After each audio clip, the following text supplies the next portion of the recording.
नमस्कार, राजू पडवळ आपल्याला बातम्या देत आहे. पब्लिक व्हॉइस न्यूज चॅनलमध्ये आपले स्वागत. नुकतेच घाटी रुग्णालयात गेल्या अनेक दिवसापासून कॅन्सरला झुंज देणारे कप्पू सिंग ठाकूर यांची घाटी जशी पाहिजे तशी दखल घेईना. त्यांची तब्येत दिवसेंदिवस खराब होत आहे. यासाठी सामाजिक कार्यकर्त्या ज्योती जगधने त्यांना मदत करत आहेत. ज्या रुग्णांना मदत लागल्यास ज्योती जगधने यांच्याशी संपर्क साधावा. त्यांचा नंबर आहे 88 55 84 061.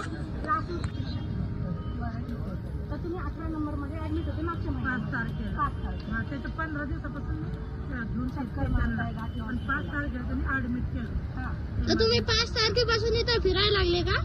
त्याच्या पहिलेपासून फिरतोय आम्ही. 5 ला ऍडमिट. मग तुम्हाला इथून 18 नंबर मधून मग कुठे पाठवलं? 18 नंबर 15 दिवस ठेवलं त्यांनी. त्याच्यानंतर आम्हाला हमकासला पाठवलं. हमकासवाल्यांनी रक्त वगैरे तिथं चेक केला आम्ही. तिथं जाऊन सीडी आणा. आम्ही त्यांनी पैसे भरून घेतले. त्यांनी ती सीडी आणायला पाठवली. तर मी गुरुवारी इथं आले. गुरुवारी शुक्रवारी 2 दिवस आले. ते म्हणते आमच्याकडून सीडी डिलीट झाली. पैसे किती भरले होते तुम्ही? पैसे किती भरले? सिटी स्कॅनचे औषध याला 1,500 रुपये. माझ्याकडे पावती आहे. पण आता त्यांच्याकडून ते डिलीट झाले. हो. बरं, मग त्यांनी रिपोर्ट नाही दिला का तुम्हाला? दिलेला रिपोर्ट. मग कॅन्सर हॉस्पिटल रिपोर्ट नाही पाहिजे आम्हाला. ती डीव्हीडी पाहिजे.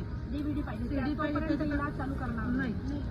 डीव्हीडी दाखवा आम्हाला आणून ती बघून आम्ही इलाज सुरू करू. आणि लोक आता तारीख दिली का यांनी? आणि मग आता तारीख दिली. परत मग 112 ला दाखवलं. हे काढून आणलं मी. घेऊन आणलं. त्याच्यावर आणि हारून टाकली. आम्हाला ते अर्जंट घेऊन द्या. आजच्या आज आम्ही करून घेऊ. मग इथं या मॅडम मी आम्हाला 3 तारखेला. मग तुम्ही सांगा मॅडम पेशंटच्या हालत 3 तारखेपर्यंत. आज 25 आहे. 26, 27, 28 3 तारखेपर्यंत वाट बघायची इथलची. मग सिटी स्कॅन कधी देतात त्याच्यानंतर तिथं इलाज. म्हणजे पेशंट जर काही झाला आमच्याकडं तर कोण जाऊ? आता घाटी कशासाठी? गरीब लोकांसाठी. म्हणजे गरिबांना तुम्ही काहीतरी बघा. हे गुन्हा आहे आम्हाला. 20 तारखेपासून यांना फिरवत येते. म्हणजे 2 महिने झाले. ठीक आहे. तर आपण आहे ना, तुम्हाला कोणी तारीख दिली त्यांच्याकडे तुम्ही मला घेऊन जा. ते मॅडमने दिली. चला. आणि तुमच्यासोबत त्या म्हणजे पेशंटच्या हे पण आहेत, मुलगी आहे त्या. मुलगी. करुणाताई. काय तुम्ही जाऊन पाहणी केली? मी काय गेल्या 1 महिन्यापासून ते मला कॉल करतात.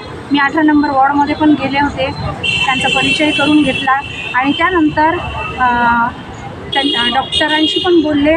आणि त्यावेळेस मला असं कळालं होतं की त्यांना रेफर करणार आहे कॅन्सर हॉस्पिटलला. मग सतत त्यांची कॉल यायची मला.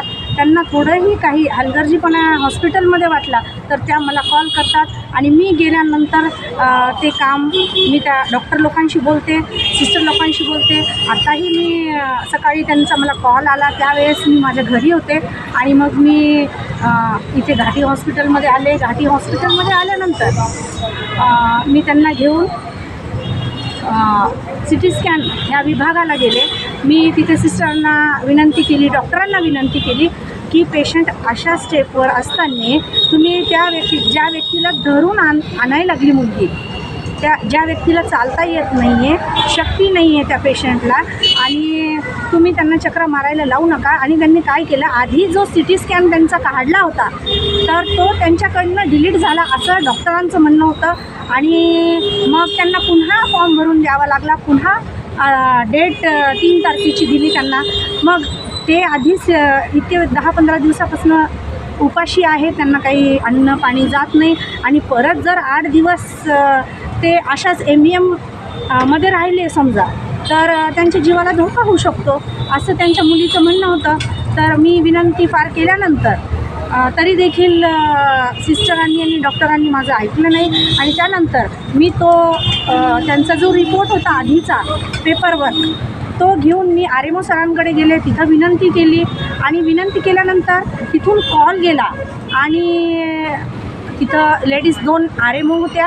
त्यांनी फोन केल्यानंतर त्या फोनच्या माध्यमातून असं कळालं की त्यांच्याकडे ती व्हिडिओ आहे. मग आहे तर तुम्ही आधी पेशंटला का नाही दिला? माझा हा प्रश्न आहे की तुम्ही पेशंटला का चक्कर मारायला लावता, का असं परेशान करता? तर माझं एक प्रशासनाला ही विनंती आहे की असं गरीब लोकांना ही घाटी जी आहे ते गरीब लोकांसाठी आहे आणि गरीब लोकांना ह्या जी योजना आहेत त्याचा फायदा झाला पाहिजे. गरीब लोक किती चक्रा मारतील. आज लासूर स्टेशनपासून जर त्यांना इथं घाटीमध्ये यायचा प्रश्न पडतो आहे तर 500 रुपये खर्च होतात आणि त्यामध्ये जर घाटीचे जे कर्मचारी आहेत जे काही डॉक्टर लोक आहेत ते त्यांना चक्र मारायला लावायला लागले ते कुठेतरी चुकीचं वाटतंय. तर प्रशासनाला आणि घाटी जे वरिष्ठ अधिकारी आहे त्यांना देखील माझी विनंती आहे की कृपया ही दखल घ्या की इथं मनुष्यबळ कमी आहे की काय आहे हे तुम्ही तिथे सर्वे करा वॉर्ड टू वॉर्ड आणि बघा कोणाला काय समस्या आहेत. जर सरकारी खात्यातून नाही घेतलं तर तुम्ही कॉन्ट्रॅक्टदाराला देऊन मनुष्यबळ वाढवा प्लीज. ही विनंती आहे माझी एक सामाजिक कार्यकर्ता म्हणून. आपलं नाव? माझं नाव ज्योती रवींद्र जगधाने. इथं ते ॲडमिट केलेलं होतं पेशंट.